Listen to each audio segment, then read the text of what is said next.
everyone, welcome to our webinar today. Thanks for arriving early.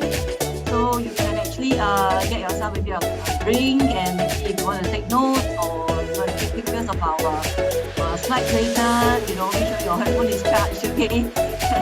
Not having to find that charging cable. So yeah, I'm Charlene, and I have my colleague Alan here with me. Hello everyone. So, Charlene, the music a bit down. loud.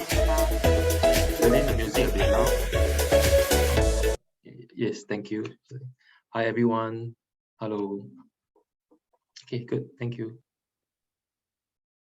Hold on, give me a second. Okay. All right, so we'll start now. It's not 2:30 yet. We can start now. Okay. All right. So good afternoon, everybody. Hi, my name is Charlene. I have with me Alan. We are part of the career advisory team here at IBF. So today's session, we're going to be sharing with you 3 ways to use the skills framework for career planning. Okay, and this will be a 1.5 hour session. So we will cater some time for some Q&A. Of course, during this 1.5 hour, you just feel free, if you have any questions that pops up in your mind, about the skills framework, about the examples that we're going to share with you, do post it on the Q&A box, okay, or ask us anything if you can't hear or things like that, do put it on the chat, okay? All right. So for those of you who are new to us, so I'll just do a quick sharing about who we are. Okay, so we are a small career advisory unit within IBF. So those of you who know about IBF would know that we were set up early days to help with the training and development of the financial services talent in Singapore. So on our website, there's a lot of very comprehensive information about certification, about training courses and things like that. So for us over at IBF Careers Connect, we were set up about 4 years ago, mainly really also to focus on looking at other than people going for training, we are supporting individuals with career advisory, help them with resources as well. Okay, so we do see candidates when they come to us to improve their job search skills, because sometimes having been working for so many years, one can get kind of rusty, all right, and not very sure in terms of what the kind of resources, what kind of skills that you need to beef up. Yeah, so of course, like example, resume writing is one, but you know it has evolved so much through the years, right? And also to learn about job trends and labor market, because over here at IBF we do run virtual fairs, and that's these are regularly organized events to help you to stay abreast with what's happening out there. Like recently we have concluded the Sustainable Finance Virtual Fair. I think the next one coming up would likely be in October, November, right? November, yeah, together with the Singapore FinTech Festival. Right, and also this is also an opportunity like this webinar, connect with other finance professionals out there who are your fellow participants. So this will be a very cozy space for everybody to learn together, all right, and also to share our queries that we can all grow together in that sense in this next 1.5 hours. Okay, and we hope to help you to gain new perspective about things as well from the candidates that we have coached and also the industry partners that we have engaged with, right? And also identify programs. As you know, IBF is the program manager for the career conversion program, like the technology and finance immersion and the wealth planning manager program. So both programs has concluded this year. So for those of you who are still very keen with this program, because you have missed it, don't worry, you can prepare for it, all right, for next year, all right? And of course, uncover competencies and skills. A lot of time, whether someone within the industry or out of it is always wondering whether how relevant is their skills. Are their skills relevant and updated enough for them to be able to chase the next wave in their career? And the next wave differs from people to people, right, Alan?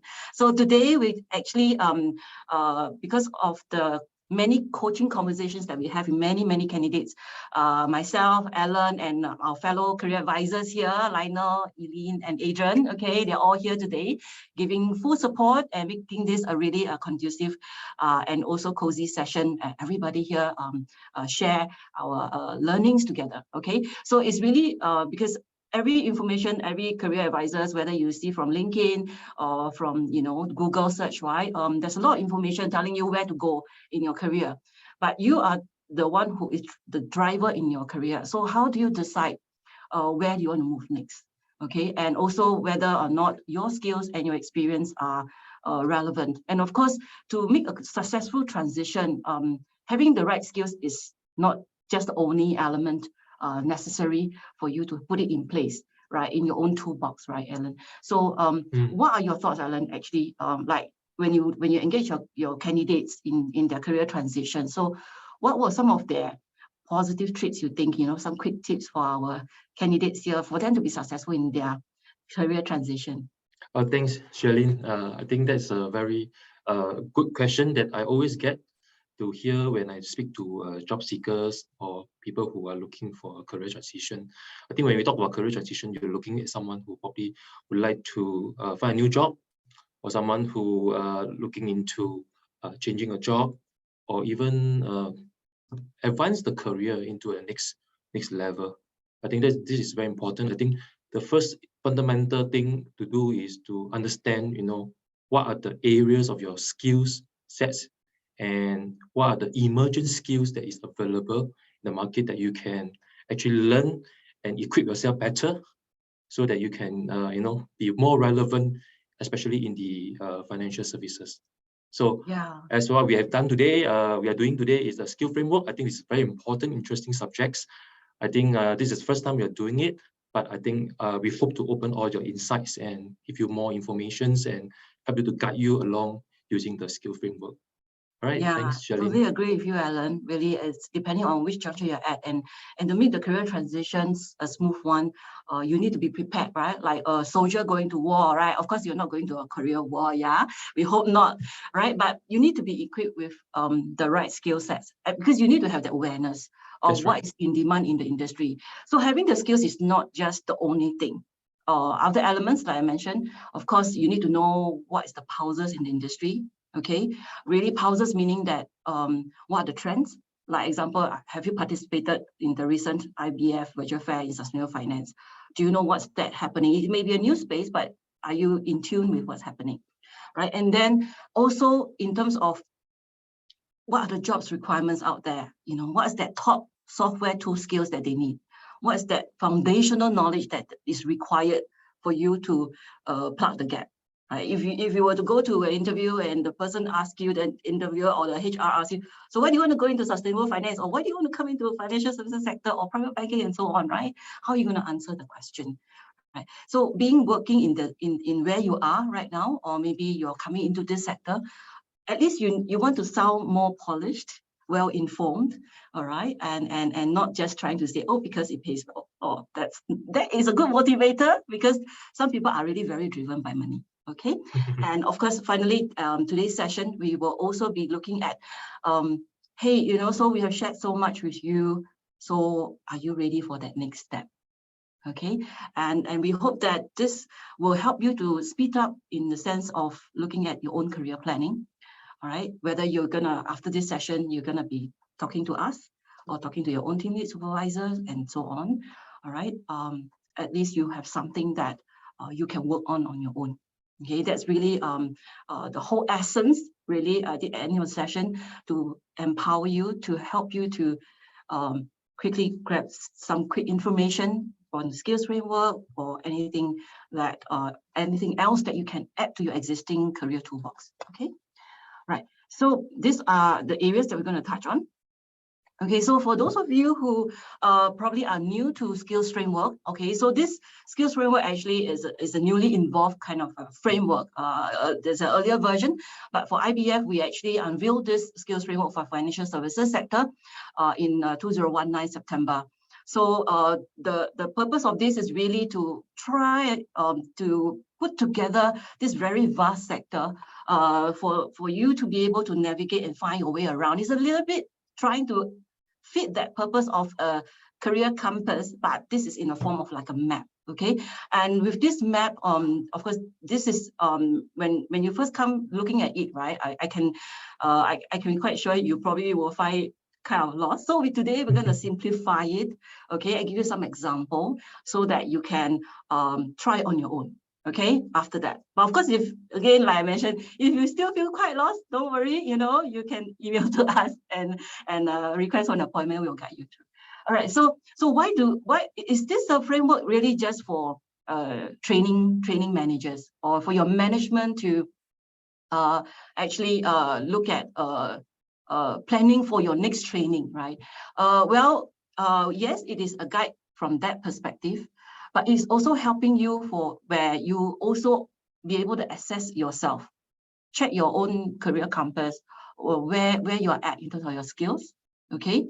Whether you have that skills that's required, all right? And understand if you are on the career pathway or the track that you want, okay? And of course, having done all this, right? Then what's next, right? You can choose to use these findings to choose courses that you want to find, you know, either through our IBF training program finder on our webpage or through other Google search. Okay, so I will share with you.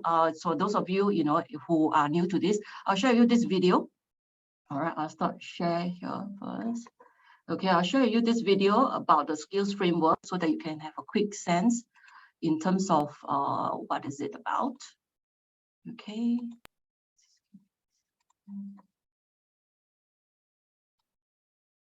Can you all see my screen, the video screen? Yes, Charlene, as you can see. Is the volume okay? That's right. Good. Davy? Hey, Hi, I saw your graduation photos on Facebook. Congratulations. thanks. What are you doing here? I'm looking for my first job. The problem is I'm interested in so many occupations.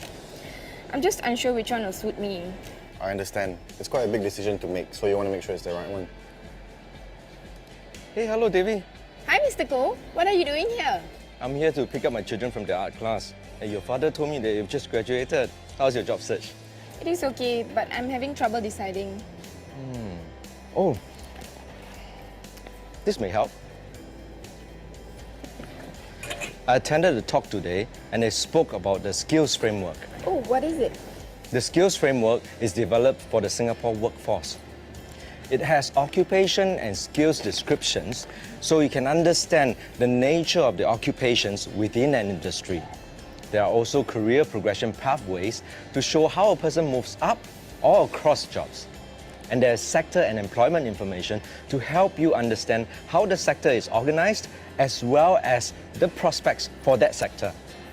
Best of all, there is a training program listing which links courses and programs to the skills for the occupations. In that case, I think I can use this information to help me plan my career switch. Also, I'll let my younger brother, who's deciding on a course of study, know about this. Excuse my manners. This is my friend Razin. Hi. Hi Razin, nice to meet you. Nice to meet you too.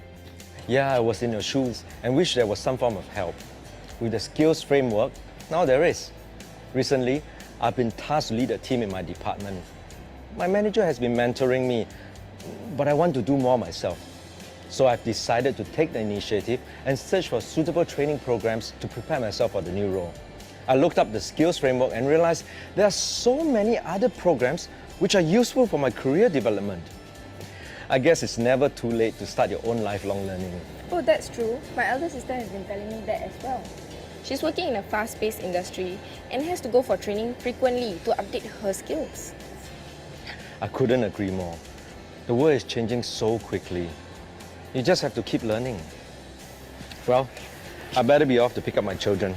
Thanks, Mr. Koh. You have been a great help. Say hi to Mrs. Koh for me. Yeah, it was nice to meet you. Thanks for sharing about this skills framework. No problem. Bye-bye, guys. Bye. Bye. You mind?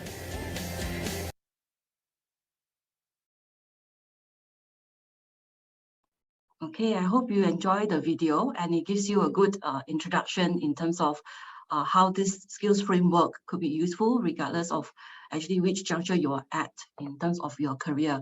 Because depending on where you are at, okay, this skills framework helps you to navigate your way around and also take ownership in the sense that if you have been given opportunity for further development, you can still expand your own research, take some initiative to discuss and have a better conversation in your development conversation with your supervisor.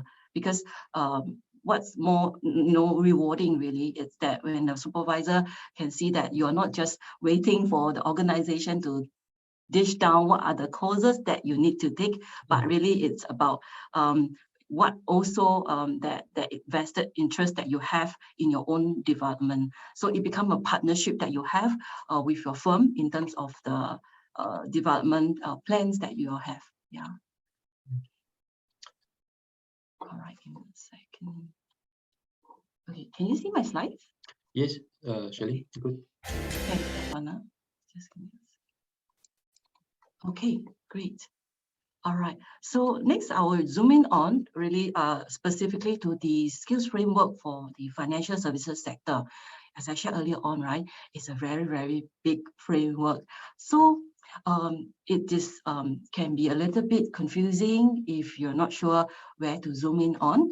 Okay, so for today's session, I will just zoom in on to one specifically. So if you can see from the screen, right, this framework actually is been divided into 6 subsectors. So we have retail banking, corporate banking, investment banking, asset management, private banking and wealth management, and insurance. So the competencies and like the skills required for different job roles at different level varies from sector to sector and firm to firm.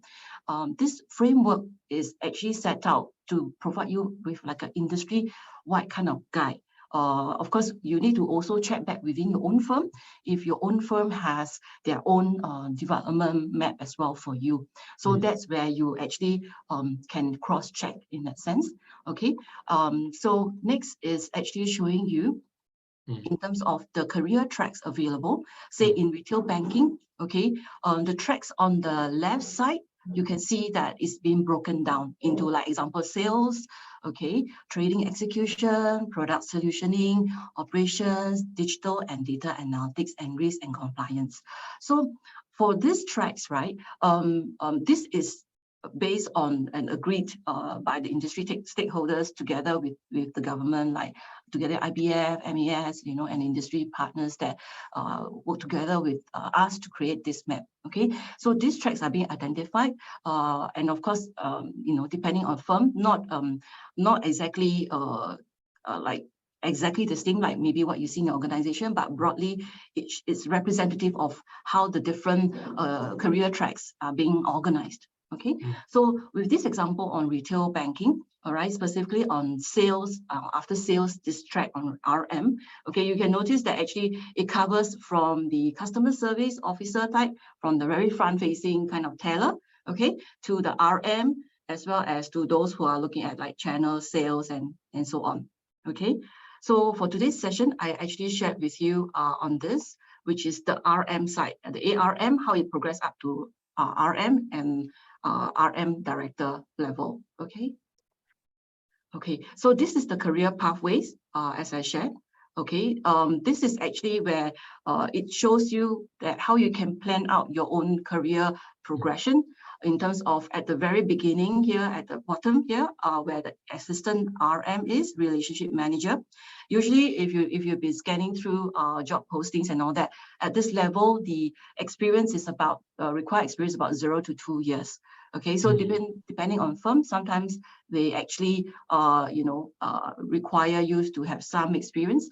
Okay, but by and large, for at this level, we notice that it's about 0 to 2 years. Okay. All right. So when we click on this role, okay, on the skills framework page, right, you actually will come into this this page, which actually shows you the tracks on the left side that you are still on the same correct page. Okay, then you will see the assistant relationship manager. What is the typical job description? Okay, this is a broad scope in terms of typically what is expected, of an ARM who wants to start their career in this career track. Okay, and of course, then how do you know whether what are the breakdown, in terms of the technical skills and competency? So on the right hand side, you actually will be able to see the keywords used to describe the technical skills. So you have seen from account management all the way to like client investment suitability, because for ARM, you need to acquire this competency, right? So that you can progress to the RM, the next stage, right? And followed by down to like customer relationship management. And on the generic skill side, communication is key. So which is why you see that the proficiency level is at intermediate. Okay, so far so good. Yeah, if you have any questions, right, just feel free to post it on the Q&A box. Okay. All right, so zooming on down to the client investment suitability. So this is a competency, right, where it's very much tagged to the job role, which is the assistant relationship manager role. And there is 3 levels of proficiency, which means to say that broadly, all right, within the 0 to 2 years, you are required to be able to meet this proficiency level. The abilities, okay, in case if it's new to you, right? So I just want to highlight to you the TSC on this page on the left side. Okay, you can see here. All right, so it stands for the technical skills and competency. Okay, so it's a broad description for each level. Then what is the knowledge? Knowledge means what do you know, right? What do you know about market players? What do you know about the tools? All right, knowing doesn't mean you can do, right? So the next level is about the abilities. Abilities meaning that the ability to use these tools, the ability to understand the market players, the investor groups. Okay, then that's where you are required, right, to know at the very entry level, right? The 0 to 1 year maybe, right? You don't know much, right? So you will be expected to perform a proficiency level 3 to support the development of client acquisition strategies, right? By categorizing by different market players, investor groups, and so on. All right. Then the next level, okay, of proficiency level within that, still 0 to 2 years, okay? All right. This is just based on general sensing from the market, the job market out there.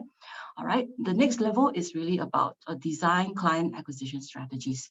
Okay, because after you supporting, you have gained some insights, right? So your team lead probably have some confidence in you and ask you to design the client acquisition strategies, or maybe give you some guidance in being able to do this. Right. Then next at the proficiency level 5, okay, then you are tasked now, being able to know how to design, being able to align now with the latest trends, right? The acquisition strategies and suitability assessment with the latest trends in financial markets, all right, or client behavior and things like that.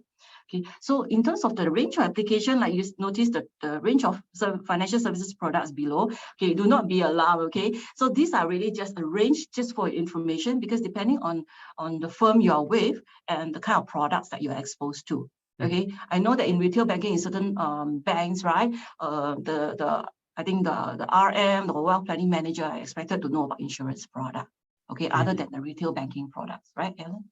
That's right. So yeah, because I think recently we have coached some candidate for the career conversion for wealth planning, right?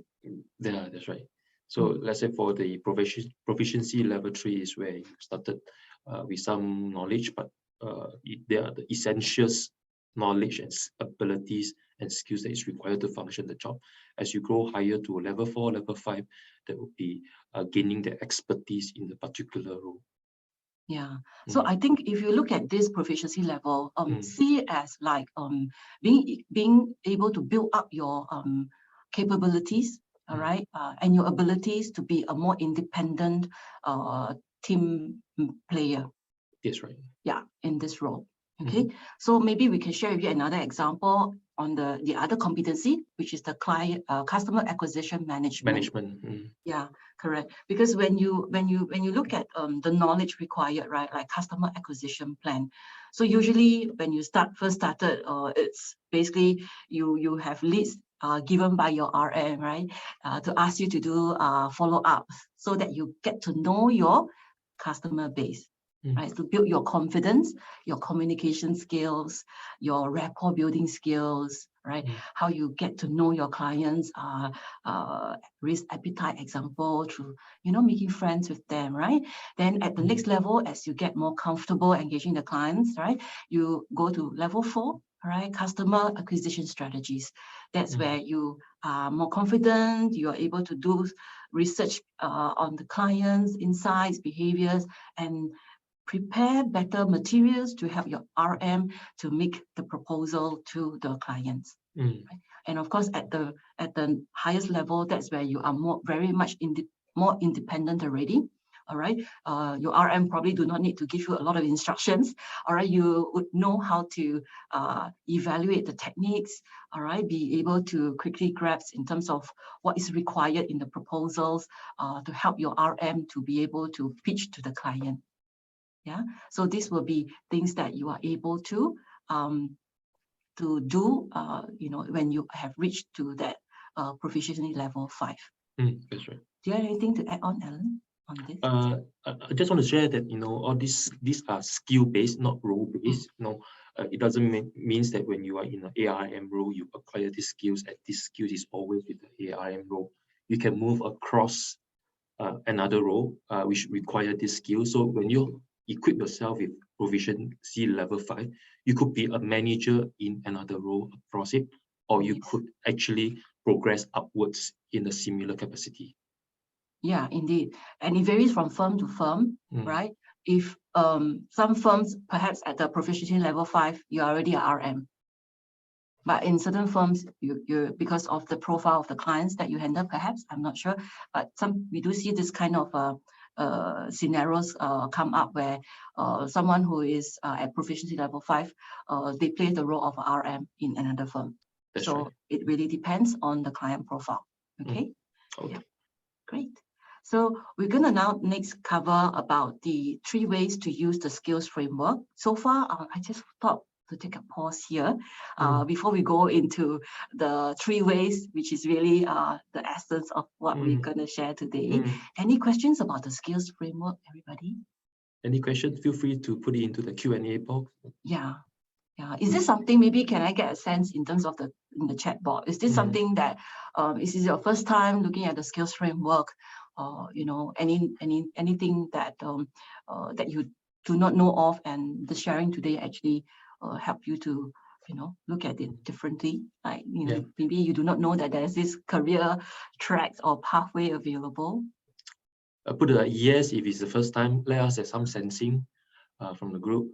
If no, you have seen the skill framework, now you just give us a no, right? So just put a yes, so that we know that you're still around here with us. Yeah. We have a Bernard who's Bernard. Yeah. Yeah. Okay. Let me enable Bernard to talk. Okay, Bernard, feel free to talk.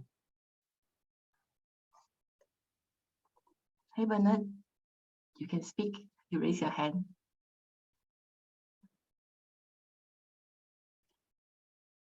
Or maybe yes. Okay. Let me see whether can I unmute Bernard. Thanks for those who can't answer in the chat, huh? Oh really? Oh, okay. Oh, sorry. Okay, so maybe put in the Q&A. Box. Yeah. Thanks for your response. Yeah. Bernard, so this is your first time. That's great. We hope that this will help you to better navigate the skills framework, because some of the candidates that I have coached before, some of them told me that they get very lost in this in navigating the skills framework. Okay, and we hope at the end of this session you feel encouraged, motivated to actually make good use of the skills framework. Yeah, because this will be helpful if you know why you are using the skills framework. Where are you starting from? Are you looking at it from getting a sense where you're at right now, or you are trying to get a sense where you want to go next, or you're trying to get a sense whether that job offer, is it worth the risk? Because then you will know, how big is my skills gap?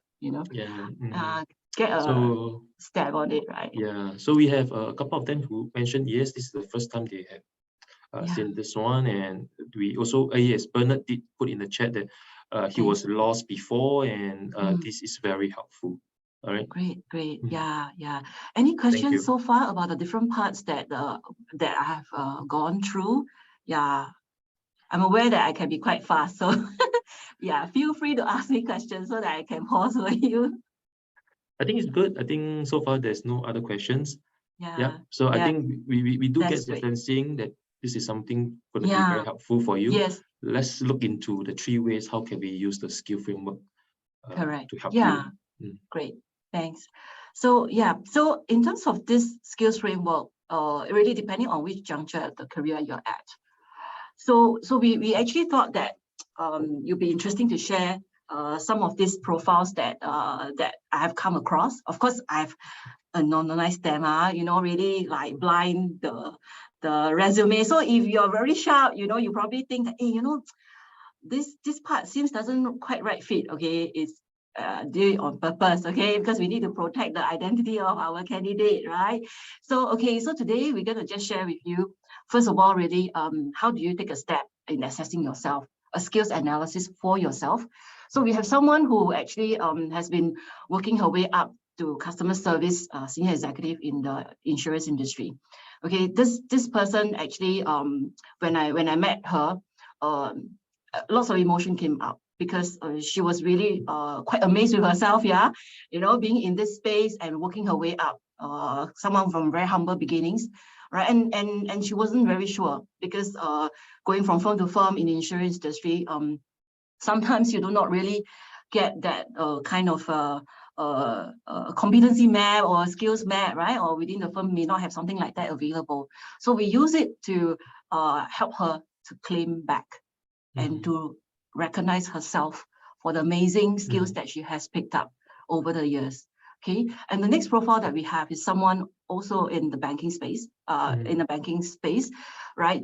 Someone in trading operations, okay, and she was very, very encouraged with the recent years of exposure that she has with the front office colleagues. And she's so inspired with the interaction, she decided that she wants to make the career pivot to business partner manager in this space. Right. And then finally, we're going to share with you also someone who used the skills framework in setting their career goal. Okay, right. So I will next cover this part, okay, just to show you when I first meet the candidate, right, Alan. First of all, you know, Alan, don't you think like a lot of time, some of the candidates that we come across, their resume look quite skinny? Yeah, I mean, some of them, I mean, things have changed. The way how we write our resume a few years ago, or is so different from now how we write right now. I think it's important that we really show our persona, who we really are on a resume, identify it. And sometimes I know there is a difficulties of identifying certain keywords.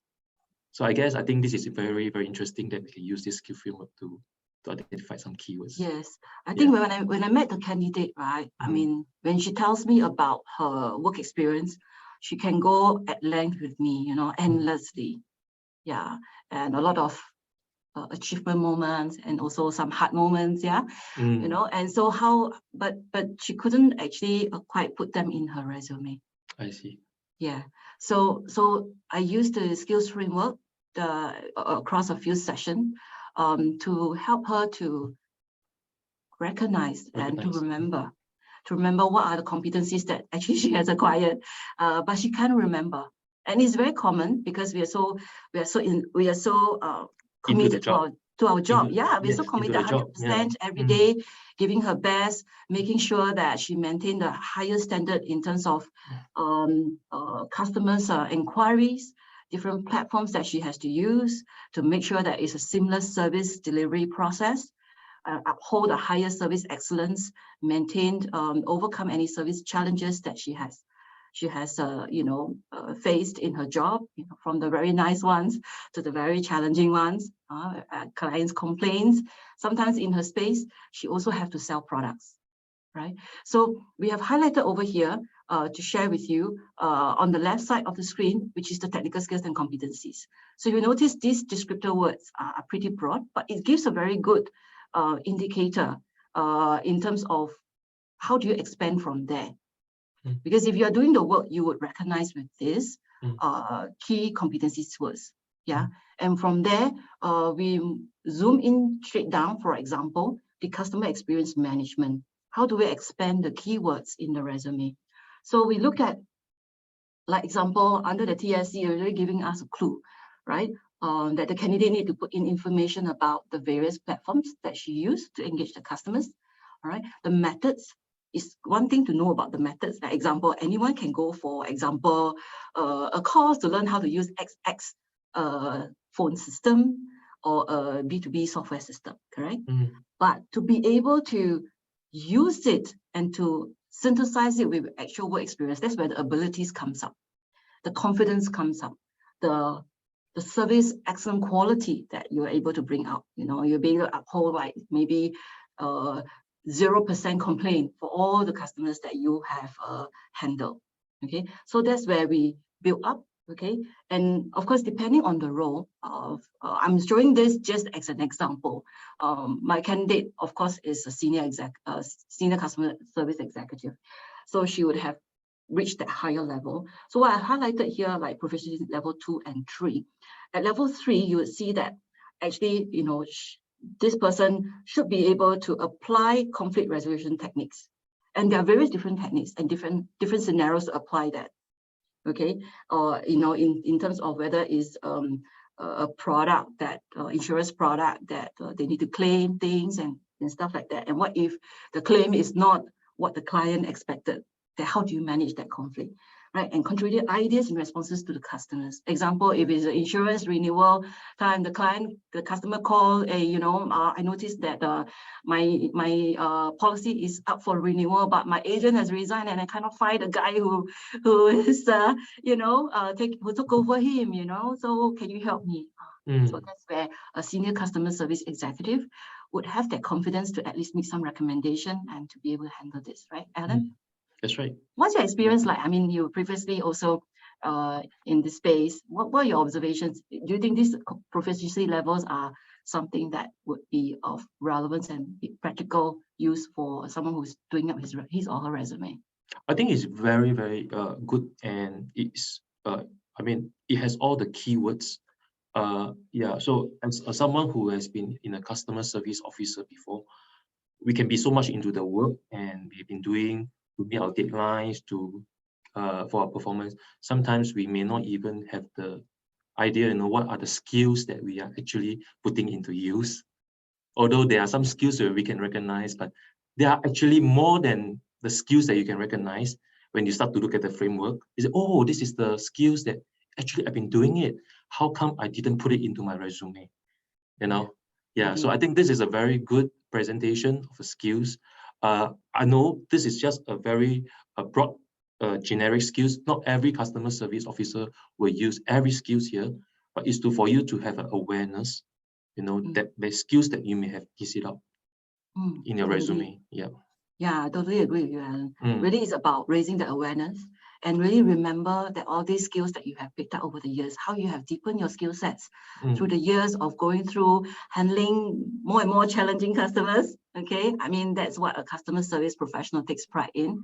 Exactly. Okay, and next we're going to show you after some rounds of discussion, looking at the skills framework as well as the current jobs description, the job posting for her role in her firm. So we actually boosted the skills keywords in the resume. So of course, this is not cast in stone, yeah? Doesn't mean this is the only template, okay? So this is not a template. I need to highlight that. So this is the last thing we want to do because every firm has a different service standard, service excellence requirement. Some customer service center even have someone hired to look at service excellence, right, Alan? So, right. So there'll be other things that depending on what is your scope as a senior customer service executive, that you will need to cut it further to represent your own career journey thus far. Okay, so like you notice we have put in words like customer inquiries assistance, okay, conflict resolution techniques, okay, creative product ideas, because your product may be something that is easy for you to understand, but when you sell it to another third party, which is your customers, they're not fluent or familiar in your product. So you need to find creative ways to introduce the product ideas to them, right? Yeah. And also, Alan, do you think like, like platforms and tools are important? I mean, based on your experience previously in your previous career, right? How often actually, is it necessary to like make sure all these platform tools and software tools need to be updated? Yeah, I think in my previous career, I think it's important, especially in the roles that we are now in right now, with all the digitalization and AI and automation, right? Things has changed, a customer service person may not just handle customers, but need to have some knowledge in terms of some digital knowledge and probably some software knowledge. I think it's important to update accordingly to the relevancy of the industry, the demand. That's why IBF come in with the future enabled skills. What are the skills that we see so important that you need to look into it, because it make you more relevant, more employable, rather than you will be just Microsoft, Yeah, Word correct. and Microsoft Excel. I think it's important to expand to know the trend. And in fact, some of the IT job seekers that I met with, in the early days of maybe 20 to 30 years ago, the software they handle in terms of some software like Bobo may not be relevant right now, or there may be not many jobs available for certain skill set in this or certain knowledge for this Mm. software. So now the popular software will be Python, will be software programming in cloud computing, So these are things that if you are involved as you progress in your career, these are good to update onto your resume and to showcase that you have actually progressed along your Yes. career development. Yeah, totally agree with you, Alan.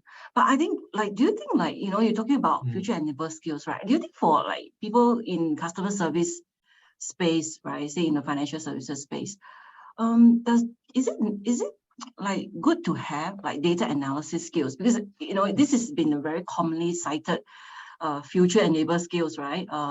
Since 2 years ago or 3 years ago already. Yes, Yeah, yeah. So how do you think this skill set should be? How should one actually plan? In terms of upgrading to such a skill? Like, I do you did- think? Yeah, Yeah. I think it's very important because, like I shared earlier on, I think the last 2 to 3 years, COVID has really changed the whole landscape of how we work. Today, we used to, before COVID, we used to have face-to-face webinar. Now we have to learn to use Zoom to give presentation and all this. So even a career advisor will have to learn some digital skills, some digital Yeah. platform and how to use certain things. So I'm sure a customer service will probably have to use certain digital skills, digital tools to help them to, make their role more relevant, more enhanced. And at the end of the day, it's about adding value. You must equip yourself so that you have value to add. True. And that's how we build career longevity, isn't it? You keep building new waves in your career and add more color and more dimensions to your resume. Of course, you don't want to be seen as a job hopper, but you want to be someone who's truly passionate and a consistent, player. I mean, not player, like a contributor, and also someone who is leading the own career and not just in the organization, right? Exactly. So Yeah. I know, 30, 40 years ago, probably my parents would telling that, you find a job, you stay there for long, wait until you retire. That's a lifelong employment, But today we are not seeing, there's a shift. It's no longer a lifelong employment, it's lifelong employability. So we need to be responsible and accountable for what we're going to learn and make ourselves more employable to the market demand and also the market skills that they require. Yeah, it's so true. Yeah. Mm. So then how do you build that new ways, right? Does it mean that you have to go up the next step higher? Or do you go lateral movement? So the next profile that I will be sharing, okay, will be about this profile that I have come across, okay, has spent some 8 years in trading operations with Foreign Bank. Okay, and like I shared earlier on, she was very, very, she's very passionate about what she do. She loves what she do.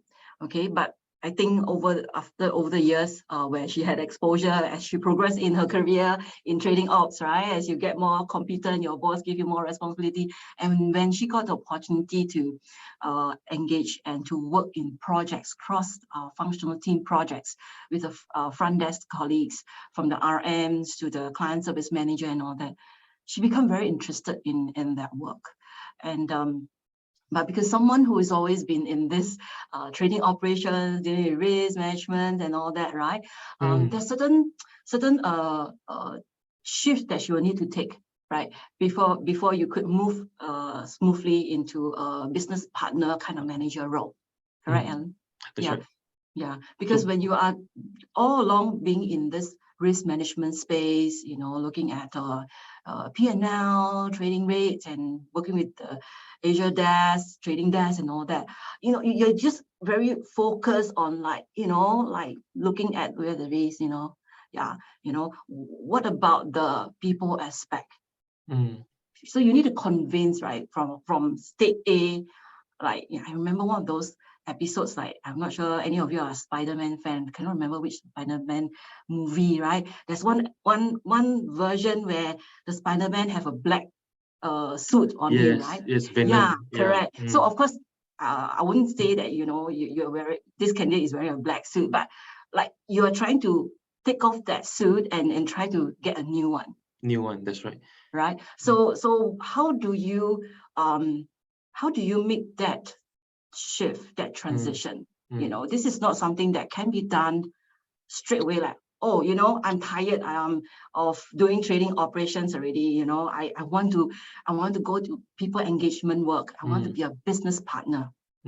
So you It still doesn't happen, right? You still have the Spider-Man skills, but what are the skills that you have will be moved across in a framework for another role? Yeah. So we are talking about the career pivot. Yes. Yes. You still be Spider-Man, you know, Yeah. really awesome. You still have the skills. Yeah, that's right. Yes, exactly. So when the candidate came to me, so when it's very interesting, she would go on to introduce about herself with the amazing work that she's done and the achievements she has accumulated in her 8 years career in trading ops.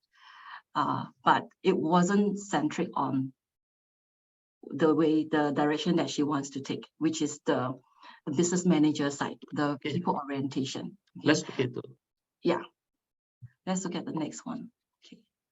To show you actually, when we look at the technical skills and competencies, let's say, you know, where she's from, which is the blue color operation risk manager. Okay, you will notice that the competencies are very much related. Basically, what an ops risk manager do. Okay, there's the link is not really that strong there. Correct? Yeah. So then how is she gonna try to convince hiring manager to give her an interview? All right. So other than making sure that she has all the right achievements being crafted, okay, she has to make sure that she actually expressed a lot of evidence in terms of her teamwork exposure, her service orientation. If you notice the orange bar on the business manager side, okay, her communication skills, right? So she need to beef up on that area. If not, then it's very hard to actually for any hiring manager to pick up her resume for her application to progress from application to interview, right? Right, Alan, we always say that what is the goal of job search? Well, the goal of job search at the end of the day is to get the interview, right? Yes. No matter how good is your resume is, you know, it is important. It should land you an interview. Yeah.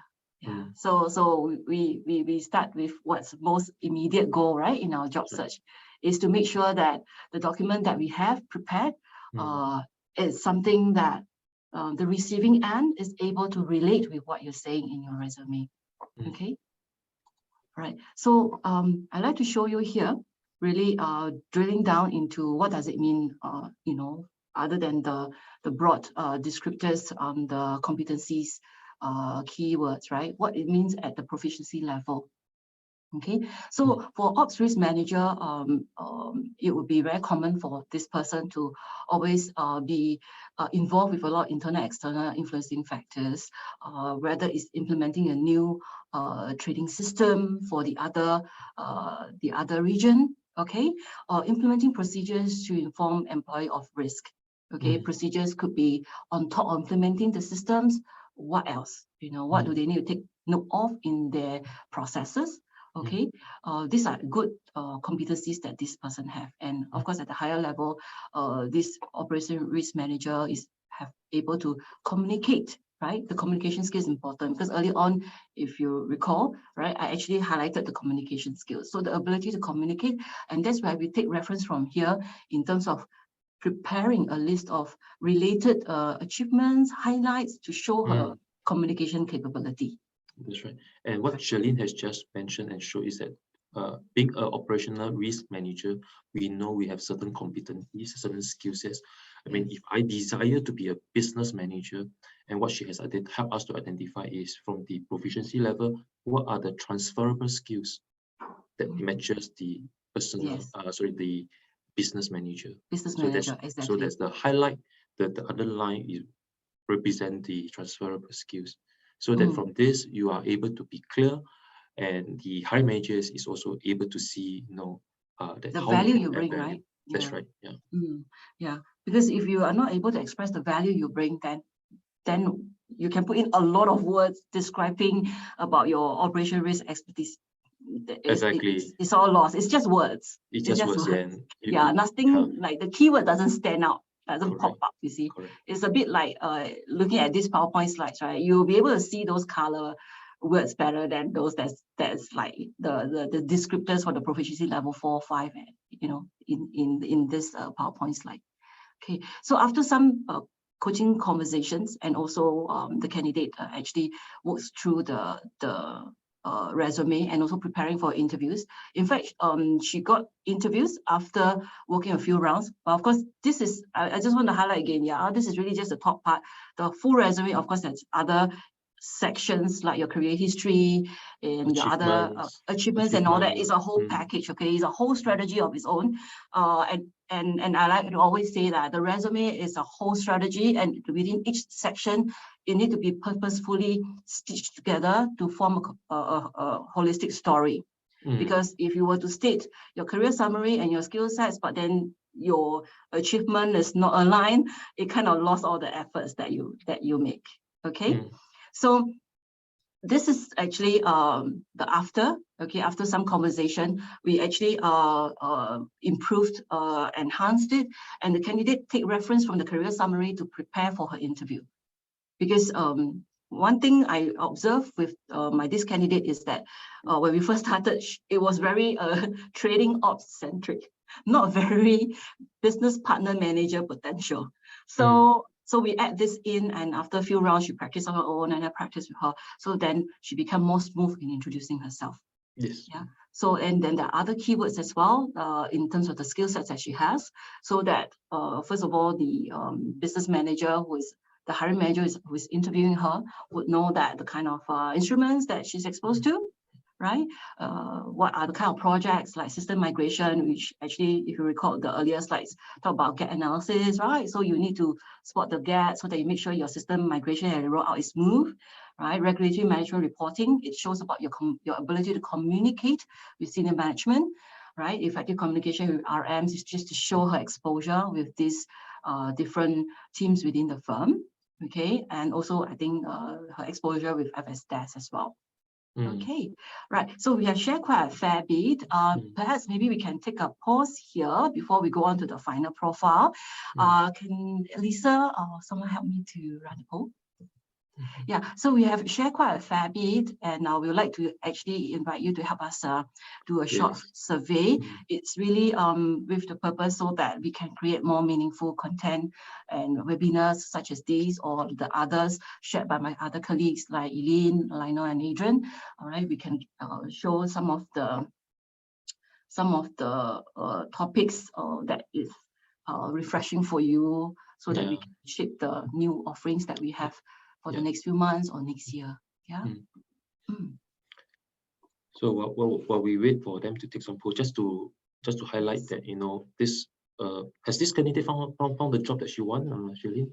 Oh yes, yeah. She has successfully, after a few rounds of interviews with various different FIs. Interestingly, she persevered. It actually took her about 6 to 9 months. Okay. So career pivoting takes time. Self-reflection, perseverance is very important.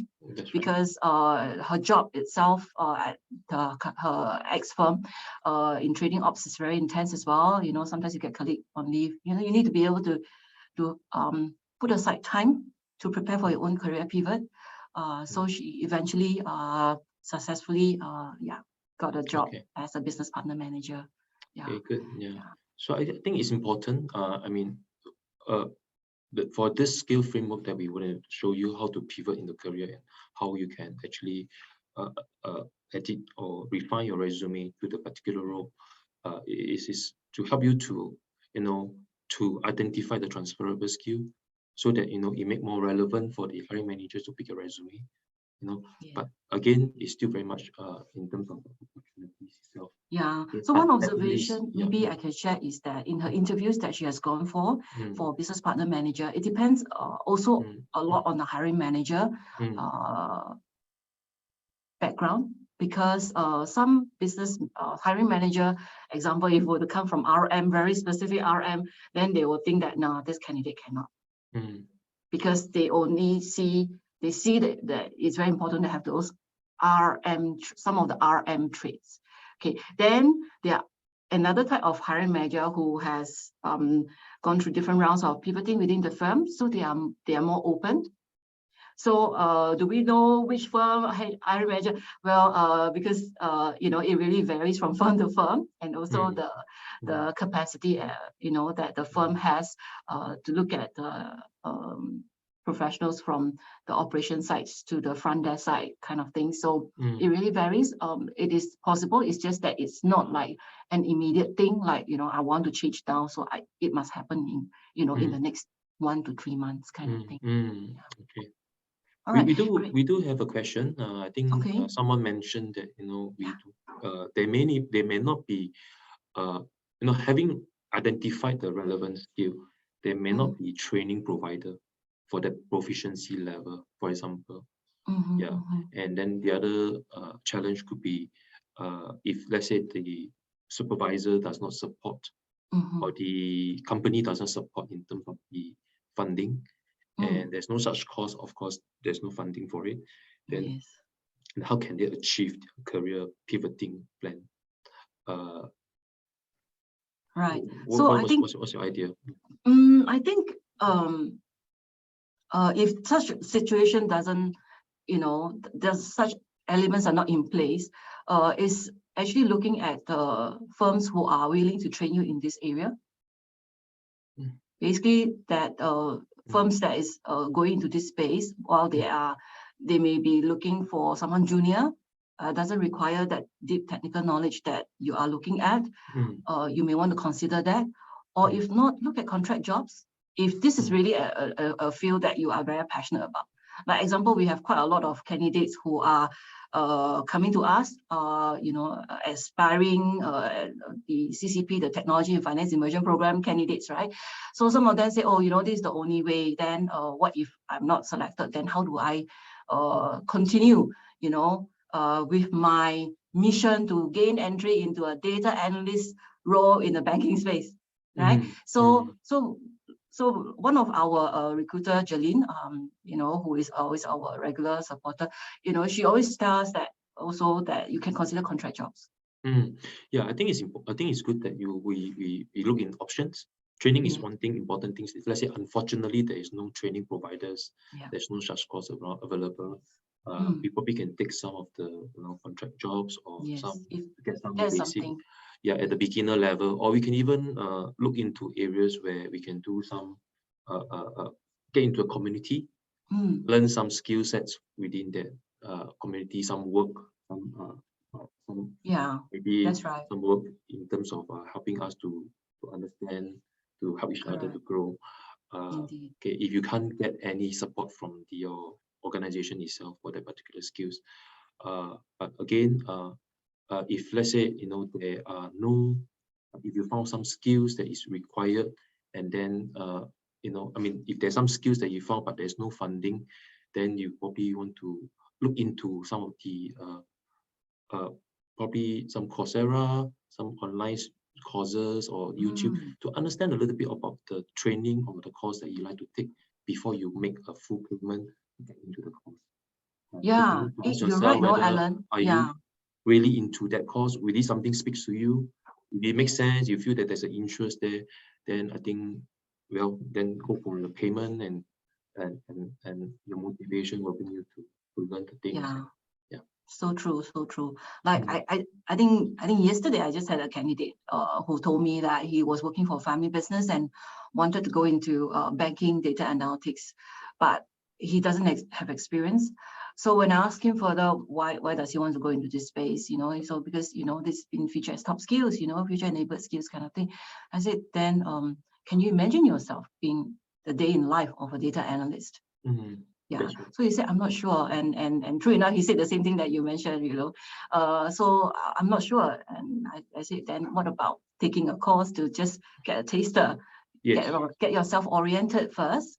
Can you see yourself using the tool, you know, like some people want to be an accountant. Can you see yourself using Excel, SAP Finance, is it that software?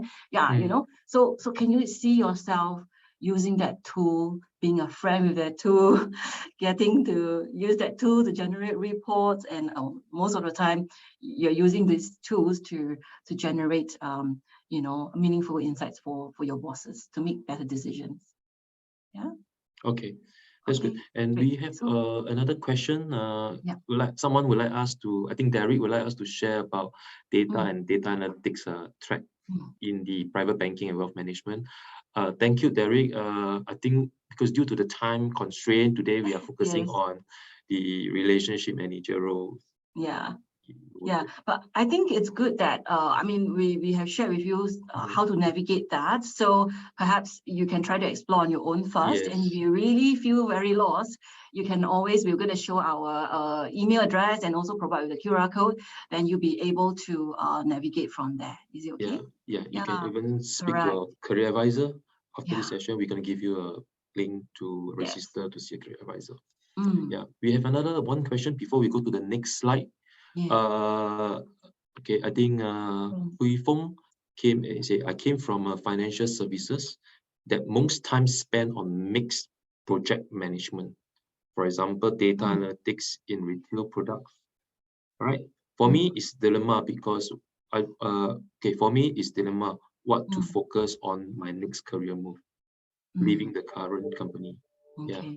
But I think the most easy answer question, I think the most easy thing to think of really is think about, okay, you've done quite a fair bit, right? You mentioned. So maybe think about what you don't want to do in your next career. Maybe that will help you to funnel down better. Rather than seeing the whole map and then get lost with it. I thought this would be something that you can consider, because the thing is, you see, I mean, there's always a lot of talk about data analytics, okay, the early wave of fintech, you know, how the industry is ramping up digitalization, and the most recent sustainable finance. All right, with digitalization, data analytics is going to be, you know, a bread and butter thing. So what then, you know, do you like to do? Or at least, because maybe you're very lost, then maybe consider what you do not want to do first. Then that helps you to funnel down further. Yeah. Okay. Thank you. Hui Feng said thanks. Yeah. Thank you. Right. Okay. Thanks for all your questions. So, okay, we're almost time's up. All right. So next we'll have Alan to share about career goals. Okay. Okay. Yeah. Go ahead. Thanks, Charlene. Okay, so the next profile is we talk about career goal, and when we talk about career goal, we always come across to probably the same expertise that we have been working for the last 5, 10, 15, 20 years ago, and we are looking into how can we climb up the corporate ladder within the same expertise. For example, for this profile, the next slide, as a compliance manager, I just got promoted as a compliance manager. What are the skills I probably need to equip myself to perform my role as a compliance manager? So next slide. Okay, so this person used to be a compliance advisory executive, or can be a monitoring, surveillance, and testing executive, and he is promoted to a manager.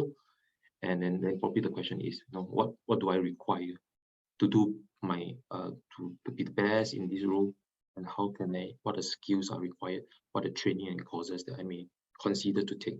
So setting a career goal is looking at the strategies and the actions that you probably will want to undertake to achieve that particular role. Okay, and of course, a longer goal, a long-term goal will be heading towards being the head of compliance in a few years down the road. Next slide. Okay, so let's look into if you're just promoted to be a compliance manager, and what are the things that you probably would want to equip yourself better, you know, enhance your skill sets. All right, so in the skill framework, you probably can look into that particular skill sets. All right, and look at the proficiency level 4. What are the skill sets in terms of what Shirley had mentioned, the TSC, the knowledge and the abilities, and then what are the growth areas in terms of being an expert in this area, proficiency level number 5, right?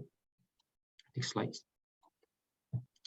Then, of course, once you have achieved your expertise in that particular skill set, then you'll be asking yourself, you know, if I want to be a compliance director, what are the things that I will be looking into it?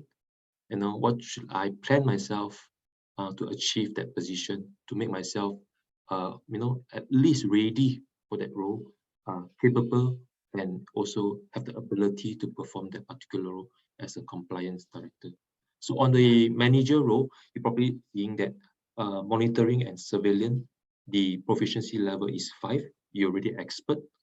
And on the generic skills, you probably look at maybe we pick one of them, the decision making is advanced. Well, once you look on the other role that which you plan to achieve, then look at the monitoring and surveillance, the proficiency level actually dropped to 4. That doesn't mean that you should take a step back, but that means that for this particular role, it is a greater responsibility. It is still an expertise role, but then they are more than just being an expert in the particular area of what you're doing. All right. It expanded to, on the other hand, of the generic skills, where you not only require only just decision making, but now you require communication skills and also teamwork, because in this role, it may require you to lead a team and also manage a team.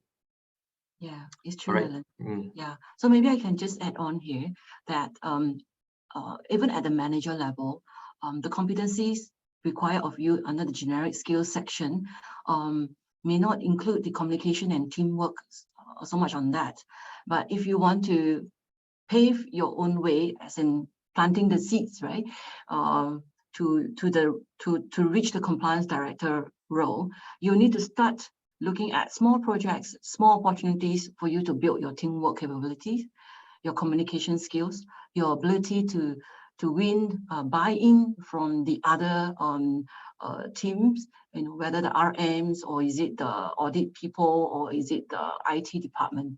So all this helps build your muscles, all right, in this area of decision making, your communication skills, and teamwork. Because at the director level, the decision making is different from the manager level already. Yeah, because you will need to be like a general, right, dishing out strategic instructions to your managers on how to move things forward. That's right. And this skill framework give you an idea, what are the more focus area, if let's say for this position. It's the same expertise, but the focus has expanded and the weight of the focus is different now. Yeah. Indeed. Yeah. Okay, so what happened next after we have identified all these? Yes, what's next? Right, it's important. We have been talking about skills. We are talking about getting training. Yes. No, I'm going to put into the chat. If you're looking for some training and some funding, yes, IBF. We do have the website. We have this program finder in our website. I'll put a link later in the chat. You can go in and do a search for your keywords, or even by training providers. Okay, look for the courses that you think that is something that you would like to equip yourself, enhance yourself. All right, and every courses or training that accredited by IBF, we do put the proficiency level. For example, this one is an ICA Advanced Certificate in Regulatory Compliance. Okay, on the middle section, the skills and competency proficiency level is level 3. Right, the course fee is 450, and you get a CPD hour of 2 hours. And if you can see the tiny small little circle logo here, STS, is stand for Standard Training Subsidies, where IBF can fund you up to 90% for the course fee. Right, once you click on the program, it'll bring you to a list of informations, including the training provider informations. Please check with them how to claim the IBF STS funding. All right. If you have any questions, if you feel that you're still not very clear, well, you can always speak to a career advisor. Yeah, and personally, I like to use this IBF program finder. I find that it's a more focused search. Of course, if you can't find it here, then you can use others. But at least this is closest to courses like Alan has mentioned. All right, they are accredited and you are funded as a Singaporean PR. All right, make full use of this benefit, because some firms may not have a dedicated training resource or grants internally. So this is an opportunity to take ownership in terms of your own learning goal. You can just set one for the year. Example, if you want to prepare yourself to a director level in the next 5 years, example, you can start already honing your skills, in communication with teamwork opportunities. So, and the courses here, you can search relating to your area or specialization to find more suitable courses. Yeah. So like example, communication skills, one of my candidates will research about the best Toastmaster club in Singapore. Okay. So if you like to know, ask me. Okay. But I think really it's about the little things that we do to prepare ourselves to build that building blocks towards our career goal. Yeah. Okay. There's a question asked, Hui-Fong asked, what's the difference between IBF and SkillsFuture? Well, for IBF funding under STS, the Standard Training Subsidies, within ourselves, we actually accredited the programs or the courses with training providers, and we provide funding up to 90% for Singaporean and PR. On top of it, after the subsidies of 90%, you still can use the SkillsFuture funds on top of it. So SkillsFuture fund is for everyone. You can take courses, non-financial related courses, but whatever is in here website is all the financial services related courses. Yes. Yeah. There are quite a variety of courses. I think it's simply put that for IBF, we are very much, our core really is more focused on financial services related courses. If it's easier for you to use as a point of reference. Whereas for the SSG, the SkillsFuture credit kind, right? Well, it's just across the board. Example, I have a career goal to be a coffee barista, or I aspire to be an artisanal bread baker. So I can use the SSG, the SkillsFuture credit. Yeah. Easy to relate. Yeah. Yeah, good. And the other question, I think Bernard asked, are course enough or is experience required also? Yeah, I think the question is whether is it good to just take courses, or whether experience required also? If I didn't get wrongly what Bernard has. Yeah, like, is it enough just to get skills upgrading, right? Well, I think it really depends, because definitely depending on getting purely on skills, does it like a express ticket, right, for you to get that dream job? Well, at the end of the day, it's still about experience as well. Okay, but of course now with the career conversion programs, there are more pathways for you to bridge that bottleneck, that challenge that you cannot overcome, because a lot of job description would say that they require you to have 0 to 5 years, 2 years experience, or 3 to 5 year experience, right? And you found yourself not having the experience. So, but should you then look for a job? Because if you look for a job, then nobody will hire you, right? So you will need to balance it with looking at taking a step to understand the skill, this new skill that you want to take first, whether within your organization there's opportunity for inter deployment kind of thing for you to transfer to another department. All right, then you can actually upgrade your skills. So it really depends, and a lot of time the candidate that we come across, they take the skills, they are, like in data analytics and all that, they may not have the experience, but they are willing to look at contract opportunities, example. So to help them to bridge the gap to get to the job that they want. Yeah. Okay, good. Thank you. Really. So if you are keen to look at some of the programs, feel free to go to the website. Yes. All right, and I'm going to put the link over there for you. Thanks. So, yeah. All right, Charlene, over to you. Great. So I think today we have covered quite a fair bit, right? Really, to introduce you to the skills framework, how to navigate such a massive framework with 6 subsectors and 6 tracks and the various career pathway. It can be mind-boggling for someone to first look at it, because I think even for a very skilled training manager and development manager also will take some time to navigate any of this framework. Even though this is really one of the, I would say, based on my experience, I think it is designed that is just a click away. You know, in the past, the skills framework that I have come across is a big A3 sheet, or maybe a couple of A3 sheets, and I have to look from end to end, and after that I get very lost. Okay, so we hope this is to help you to quickly navigate the skills framework, and we hope that the 3 examples that we share with you really helps you to kickstart looking at which profile resonate more with you. Okay, you know, whether to assess yourself, to look at your career pivoting or your career goal. Okay, so then with all this, you know, that we have shared with you, so do you think you are ready for the next step? So what's the next step, Shirley? Yeah, so really the next step is looking at where you are at right now. Do you know where you are at in terms of your career? All right. Are you happy with where you are? Okay. Do you think that there are certain gaps that you still need to bridge being where you are right now?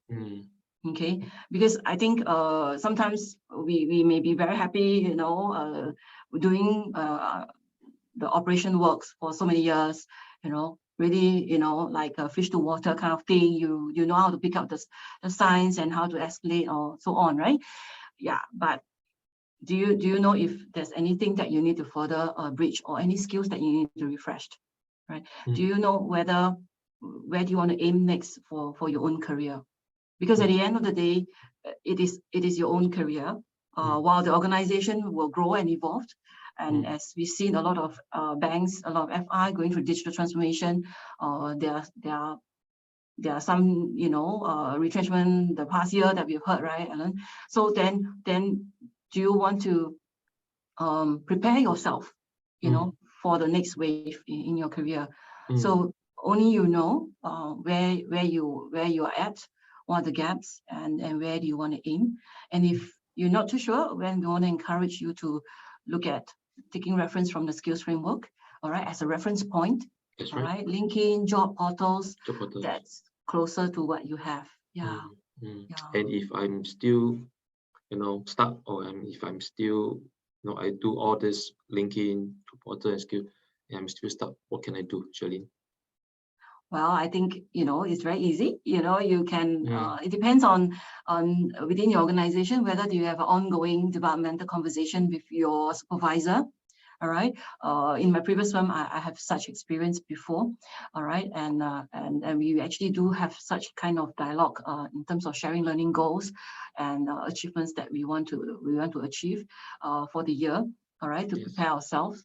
Or if you do not have such a system in place within your firm, then maybe you can have a look, you know, whether you want to make an appointment to see our IBF career advisor. Okay, we will try our best to share with you what we have learned, the insight that we have gathered, right, Alan? I think that's right. We have met with different industry stakeholders as well, and also have some observations. But of course, you know, it's our observation. All right, you can of course reference check with your own network, and also what you know, your peers, your bosses, things like that. Okay. Sounds good. And how do I see a career advisor? And this is where you know, you can scan the QR code at the screen, and if you cannot scan the QR code, you can actually write to us, IBF Careers Connect at ibf.org.sg, and our career ambassador will reach out to you for an appointment to see a career advisor. Yeah. All right. Yeah. As you know, you notice that today's webinar, or in any of our webinar, all our career advisors would turn out to show our support for you, your learning, your growth. So feel free to make an appointment to see us. We have candidates who see us once a year. Some candidates see us every 6 months. Of course, those who are unemployed will be having a more cozy conversation with us. So wherever you are in your career, so don't wait until, you know, nothing works and then, you know, see a career advisor. Of course, we will still try to support you as best we can, but we hope that you can come forward to us and yeah, let us know. Yeah. Okay, that's good. So that's all I have. We hope they are still with us, and I hope it's not too heavy for everyone here. I hope everyone gets something back from this session. Yeah, is anyone able to help us to do the poll survey? Because we have got some more participants who's not done the survey for us. So before you leave the room, could you help us to do the poll survey so that we have more representative insights to share with our bosses in terms of what was useful for you today? Yeah, so myself and Alan will be around. Yeah, so we've come to the end of the session. You have any questions, just feel free to post it on the Q&A. If not, then we will close this room in the next 5 minutes. 5 minutes, yeah, that's good. Yeah. Okay. And slideshow. Thank you everyone. If you have some questions, feel free to post it into the Q&A. We'll be here for the next 5 minutes. If you do not have, then we wish you all the best. And if you'd like to see a career advisor, to scan the QR code or write to us. Yeah, you can simply also go to our IBF website to look for career advisory, and straight away you can see us there and our contacts are there. Yeah. Thank you for spending your 1.5 hours with us. Thank you very much.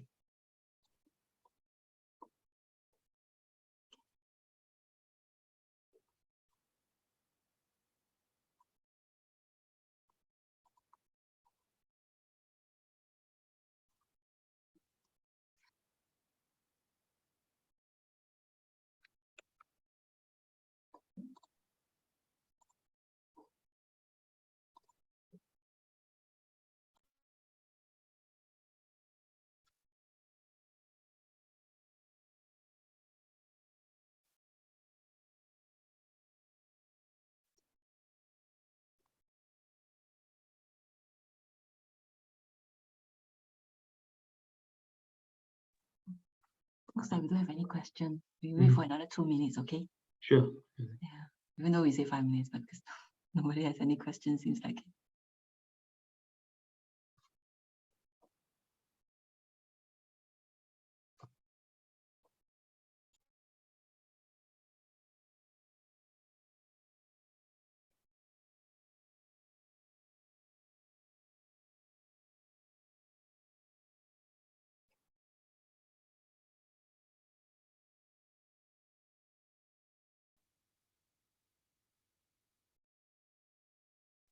Yeah, Alan, do you think next round we can add in other examples, you know?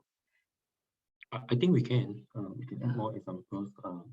Again, is the time that how much time? Yeah, because we want to keep it short and sweet in 1.5 hours. And because if too much technical knowledge, it will become very, very boring. Yeah. Right. Thank you, everyone. I think, thanks for your time. We're gonna close the room. Close the room. And thank you for spending your time with us. Okay. See you around next time. See you. Bye-bye. Okay. Bye. Bye.